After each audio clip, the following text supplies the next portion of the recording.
Nous sommes en route pour Guinagourou. Nous sommes partis ce matin à 7 h de Parakou avec Simplice. Nous sommes sur la piste. Vous voyez, c'est à 45 km de piste.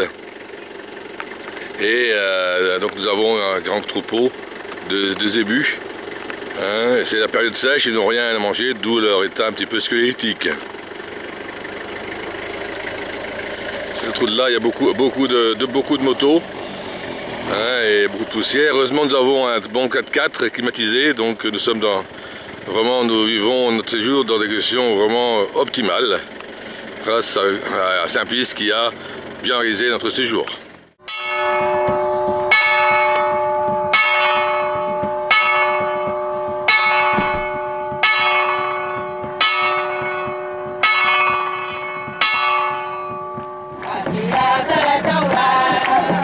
Nous sommes dans une paroisse de Sonant, une des communautés, un nombre de communautés de Père Simplice. Là encore le même accueil chaleureux.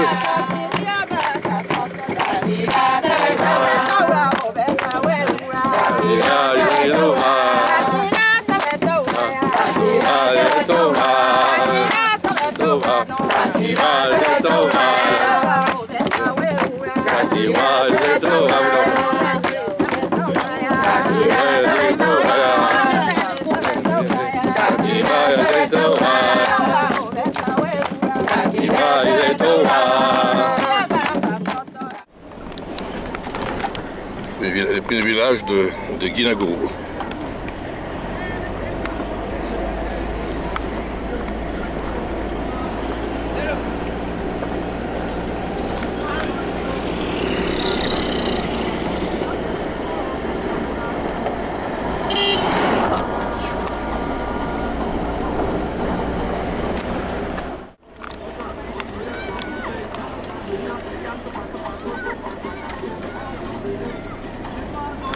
L'église de Guinagourou.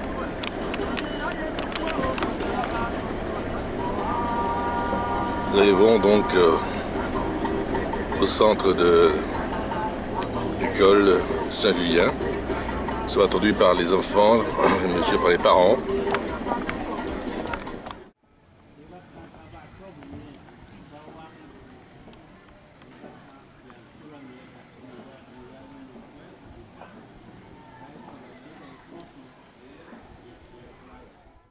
Oui.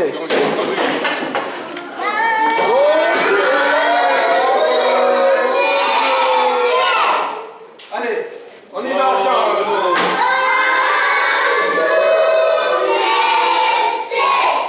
Bon, encore, hein.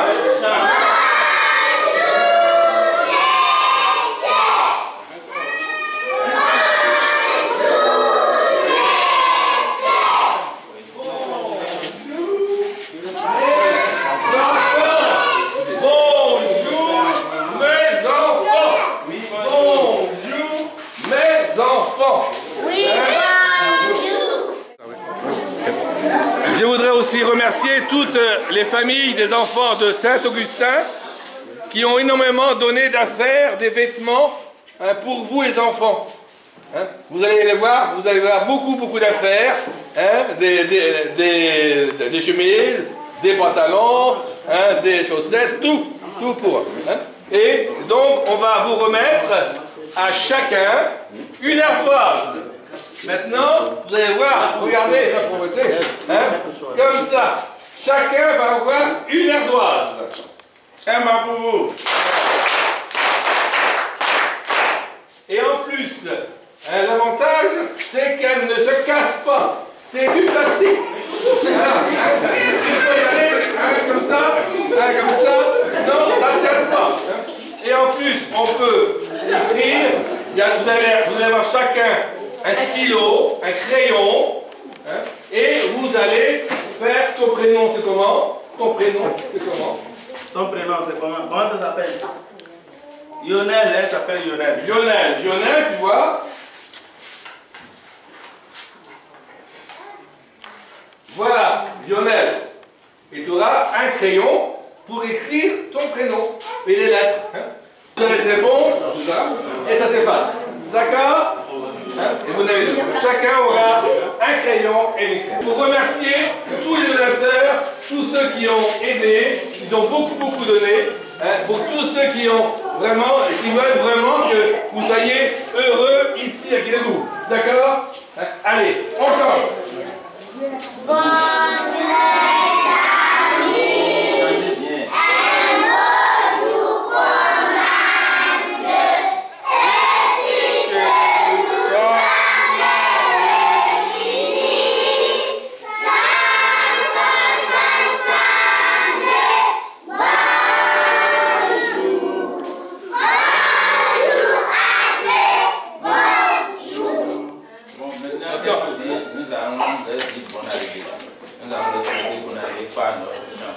Alors, deux chants.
Je m'appelle Kassou Pelagie Tolaya.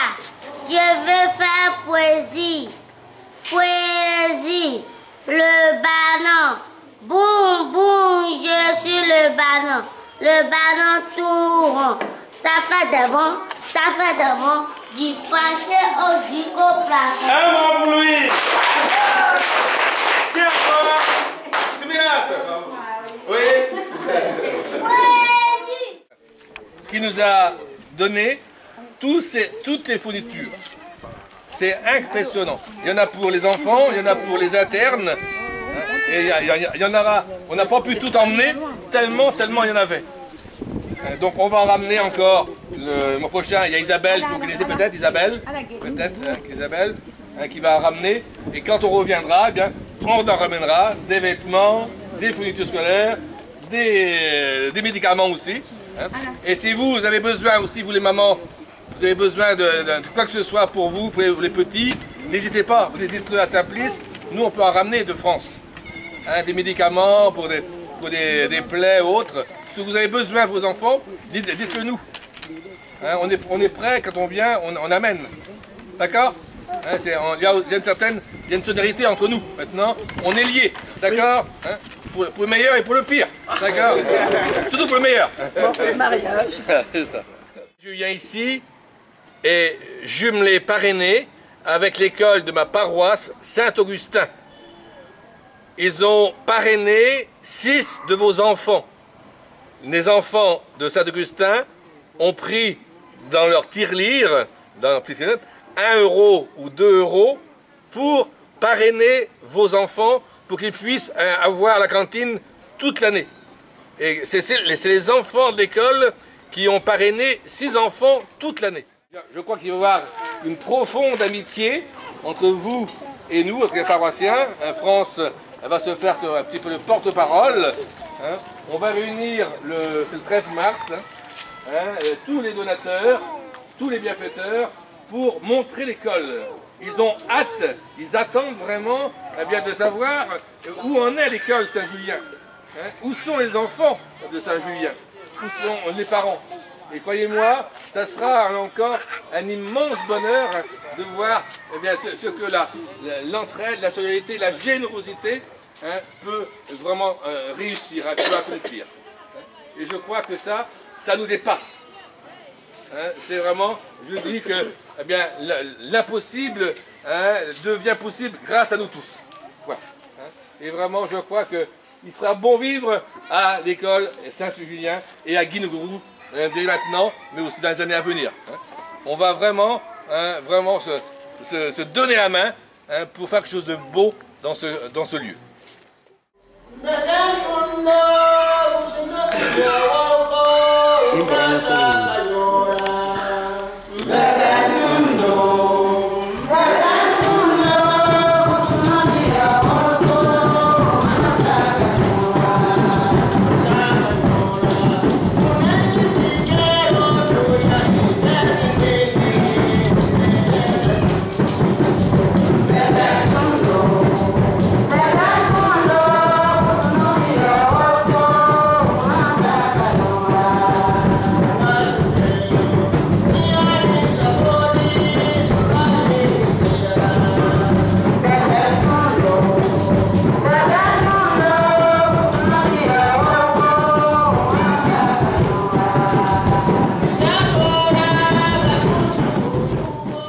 Je remercie tout le monde ici présent, je remercie nos invités. Vraiment, grande est notre joie. Nous, parents, aujourd'hui, on ne sait pas comment exprimer notre joie. Parce que ce n'est pas facile. Tout ce que moi je vais vous demander ici, c'est de prier.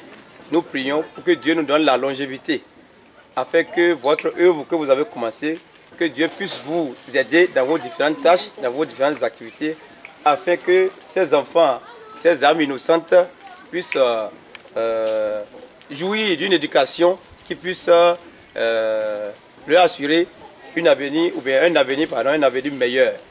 Nous vous remercions une fois encore pour tout ce que vous faites. Nous, on est tellement contents, on est tellement heureux et on ne sait pas comment exprimer notre joie. Il disait qu'il vous remercie pour votre visite. C'est comme un arbre que vous plantez aujourd'hui. Et il souhaite qu'ils puissent arroser cet arbre et que cet arbre puisse donner beaucoup de fruits et de bons fruits. Alors ce jumelage est comme un partenariat pour le bien, parce que les enfants sont la richesse d'une famille. Et c'est le bien de ces enfants que vous êtes venus aujourd'hui exprimer par vos dons et par tout ce que vous faites pour l'école. Il prie que Dieu vous raccompagne sain et sauf et que vous puissiez toujours continuer à les aider. Il vous salue d'abord pour ce voyage que vous avez pu effectuer jusqu'à Guinogourou, malgré les routes difficiles, l'état de la voie. Vous avez pu braver tout cela pour venir jusqu'à eux. Il est très content pour cela. Et eux, leur souci, c'était que les enfants qu'ils ont mis au monde sont nombreux. Comment les éduquer, c'est une grosse affaire pour eux. Mais aujourd'hui, vous avez pensé les aider et ils vous souhaitent beaucoup de courage pour continuer l'œuvre éducative que vous avez commencée. Parce que aujourd'hui, eux-mêmes, ils savent que si tu ne vas pas à l'école, c'est comme un homme qui a des yeux, mais qu'on peut considérer comme un aveugle. Des oreilles, mais un sourd, parce que sans aller à l'école, tu ne pourras pas bien voir et bien entendre. Alors, ils souhaitent que cette œuvre que vous avez commencée puisse donner beaucoup de fruits. Vous oubliez dans leurs prières, que vous aussi ne les oubliez pas. Ils demandent encore quelque chose, de ne pas écouter les gens qui vous disent en Afrique il y a beaucoup de microbes et que partout la mort existe. Si nous avons peur de la mort, nous ne pourrons pas construire la famille chrétienne qui dépasse les frontières. Alors qu'il vous encourage et de faire comprendre aux autres, partout il y a la vie et il y a aussi la mort. Parce que si Dieu ne vous a pas mis ça dans votre cœur, vous ne pouvez pas faire ça. C'est l'amour qui nous a réunis en ce moment. Je vous remercie beaucoup. Dieu qui a commencé avec vous, il va achever. Merci beaucoup. Il y a des groupes islamistes qui sont formés en Arabie Saoudite, en Syrie et autres là, qui ont beaucoup d'argent, qui ouvrent beaucoup de mosquées et qui, je dirais, sont en train de réclamer certaines identités. Et cette identité passe par le foulard, par certaines costumes, et puis certaines, comment dirais-je, attitudes qui se démarquent des autres musulmans. Et sur le plan, je dirais, des coutumes, des traditions, c'est franc-corsé. C'est franc-corsé. Les femmes sont encore plus soumises qu'avant. Ah oui, d'accord. Les jeunes filles n'en parlons plus, elles ne doivent même pas aller à l'école. C'est pour cela qu'ils multiplient les écoles coraniques, alors qu'il y a des années, vraiment, ce n'était pas leur créneau objectif.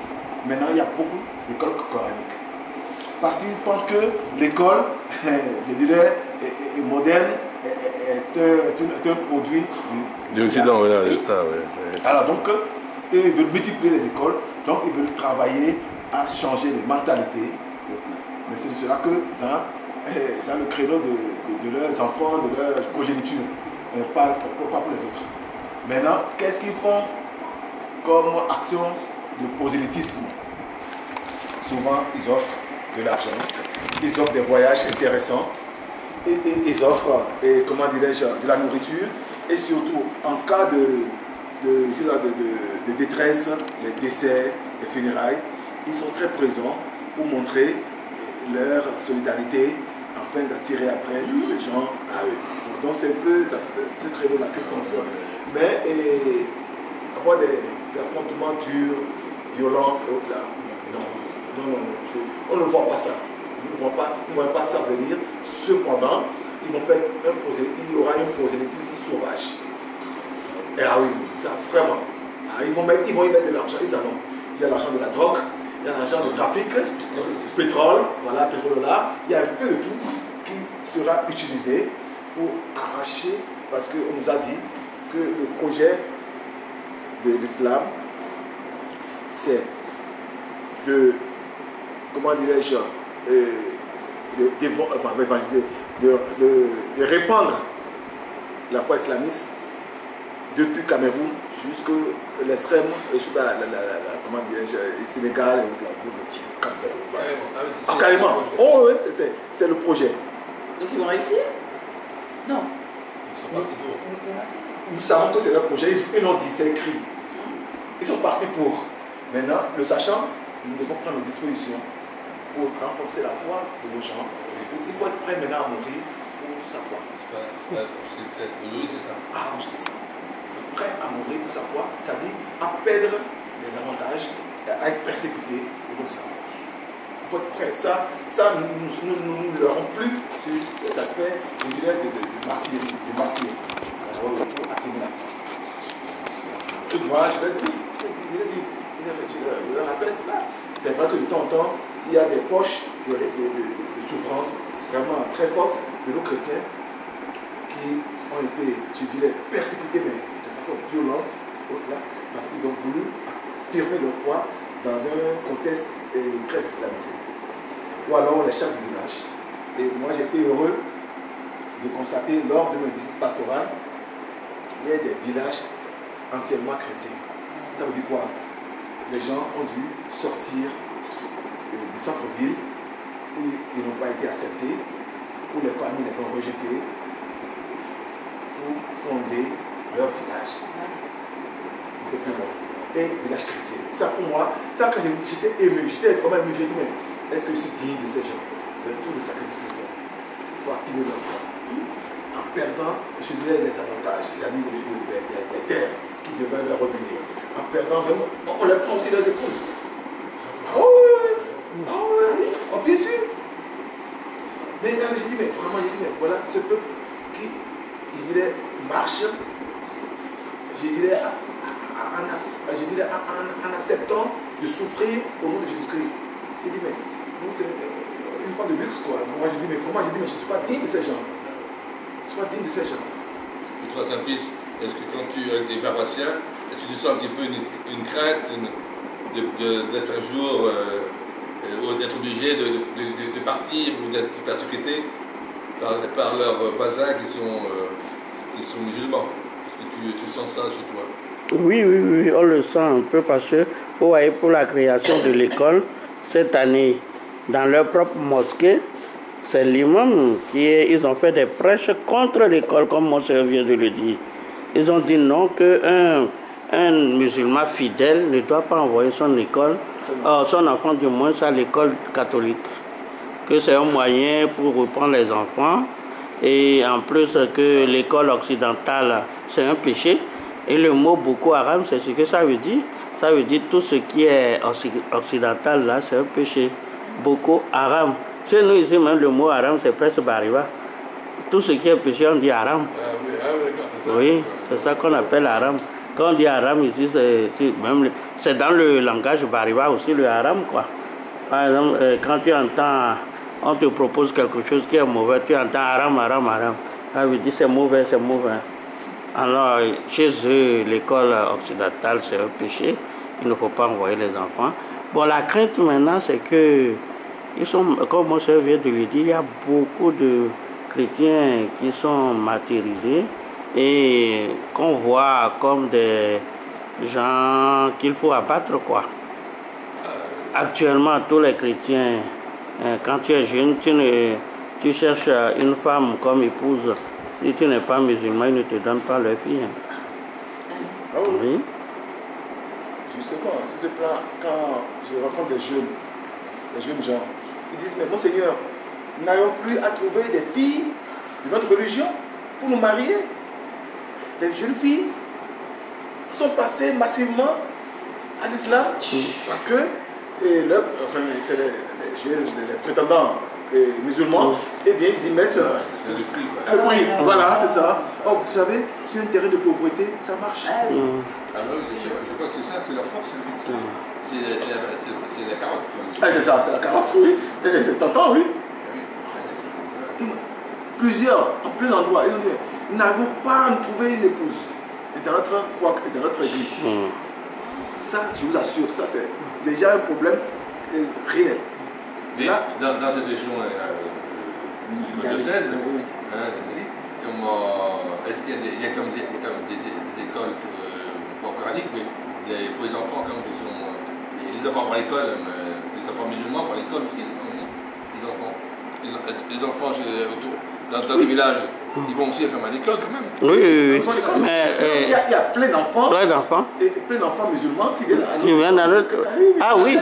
Dans notre école là, il y a la moitié sont musulmans. Hein. Ah bon? Oui. Je vous dis. Ils ne sont pas... Oui, la moitié sont musulmans. Pourquoi je vous dis? Parce que en fait, les gens, la population nous font confiance. Et oui. Au Bénin, jusqu'à Cotonou, c'est les musulmans qui remplissent les écoles. Et ça, c'est un gros avantage pour, je dirais, la convivialité, la coexistence entre les religions. C'est que c'est un peu les fanatiques, les imams, qui prêchent contre cette tendance à laisser partir les enfants musulmans. Alors que même ils envoient les enfants dans les écoles catholiques. Oui, bien sûr.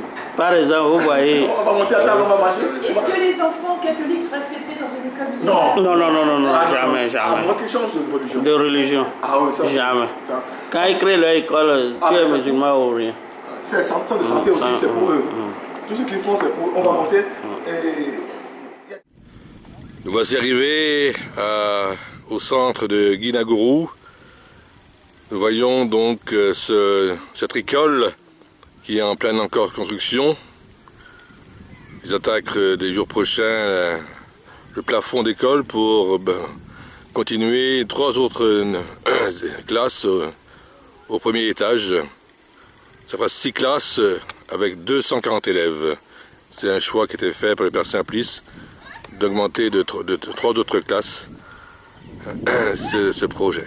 Voici donc les parpaings qui sont faits à la main, bien sûr, par les enfants.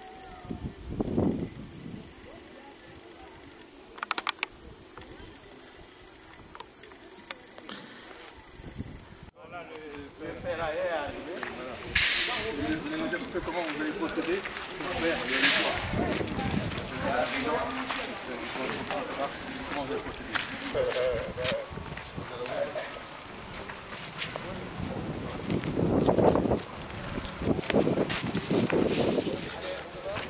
Et non, faut le faire ça, hein. Attends, je vais t'aider. On va voir si je suis bien. Hein?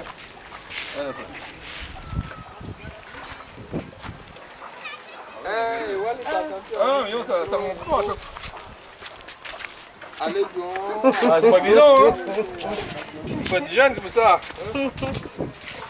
Ah oui, d'accord. Ah oui, tu se relèves. Bien, merci, j'ai vu, c'est bien. C'est une technique à prendre. Hein. Non, là, le ciment doit sécher l'espace d'une journée, la chaleur qu'il fait.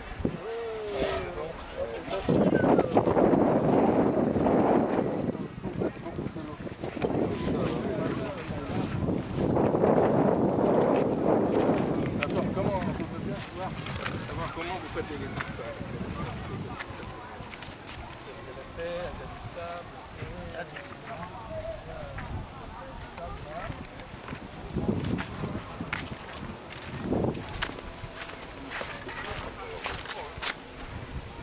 les Norvège. Combien de temps faut les sécher comme ça? Combien de temps faut les sécher? 2 semaines comme ça.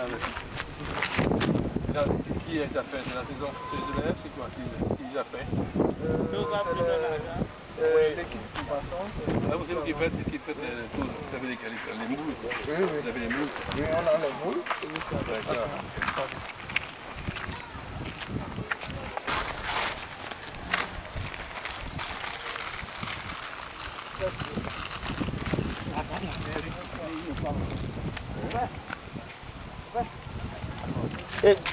Tu n'as pas ma clé. Dans la moelle là. D'accord. Comment vous faites, comment vous procédez? Très bien. Maintenant, on va faire le coffrage. Oui. On fait le coffrage, on aligne les briques là. Et maintenant, avec le fer, les briques et le fer, on aligne tout en haut. On cale avec les pieds de tech. Oui, d'accord. Bien calé. Et là, on met le béton maintenant. Le ciment mélange pétri, un béton ami. Oui. Béton bien fort. Bien fort, oui. C'est ça qu'on met en haut maintenant. Il faut pas que ça s'écroule. Quand il y aura des enfants dessus, attention, non, ça votre garage est assez engagé, hein, oui. Parce que s'il y a des enfants... enfants... pourquoi on va mettre beaucoup de fer. Voilà, c'est ça. On va mettre beaucoup de fer.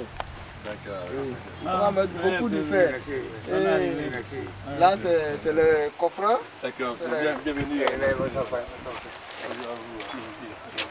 Bravo pour votre travail. Merci. Mes paroissiens, ils vont être heureux de voir tout votre travail. Parce que vraiment, je peux vous assurer que vous avez un sacré mérite. Comme on dit, c'est à la sueur du front. Il fait très chaud. Vous n'avez pas de... En France, on a des machines, des bétonneuses, tout. Ici, c'est vraiment tout à la main. C'est à l'huile de bras, comme on dit. À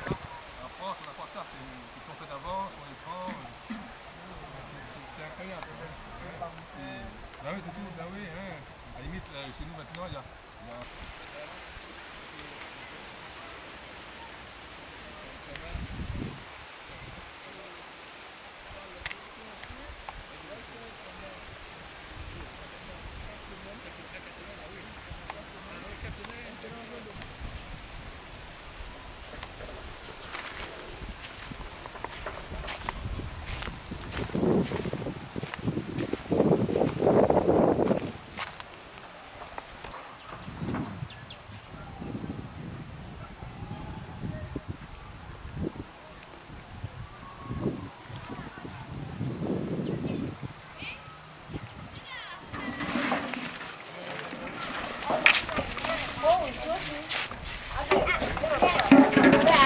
Donc, voici la fontaine que le Père Simplice a installée pour son village. Donc tous les jours, il y a donc toute la population, petits, moyens et grands, les femmes et les adultes qui viennent puiser l'eau. Alors il n'y a pas de gaspillage, c'est à la pompe. Hein. Il faut pomper pour faire sortir l'eau, qui est à 60 mètres de profondeur. Mais c'est une chance pour le village d'avoir cette fontaine, cette eau qui est propre et pure.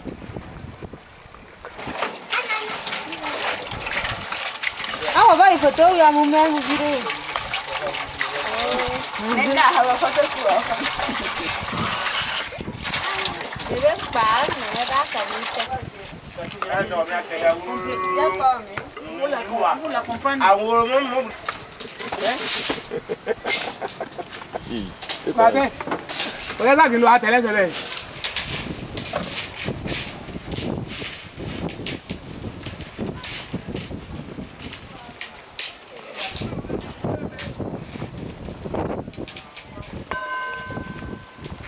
Nous sommes ici en train de redresser toute la ferraille qui va servir à la chape de l'école Saint-Julien.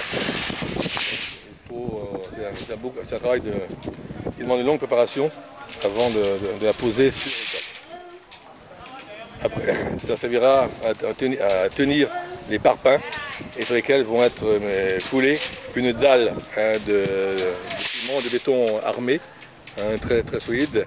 Et il faudra attendre 4 semaines pour que l'ensemble prenne. Et il faut amener, à cause de la chaleur, ils sont obligés d'arroser tous les jours toute la chape pour que elle puisse tenir contre vent et marée.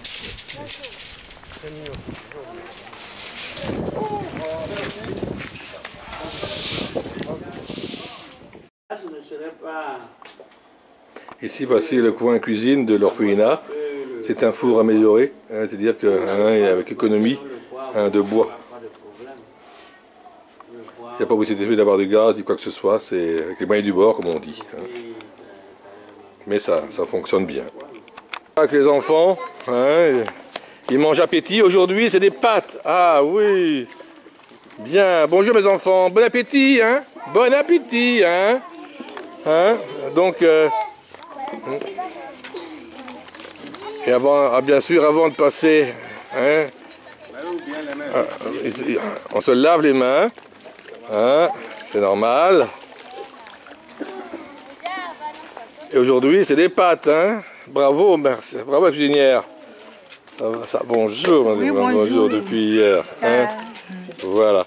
Donc on va recevoir tout à l'heure, on va chanter tout à l'heure, on va regarder, oui, d'accord.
Donc les enfants d'orphelinat nous disent au revoir. On a passé un temps vraiment exceptionnel avec eux. On les emporte avec nous dans notre cœur et certainement nous les reverrons très très prochainement. Bravo. Allez, à tous, au revoir. Merci encore. Merci.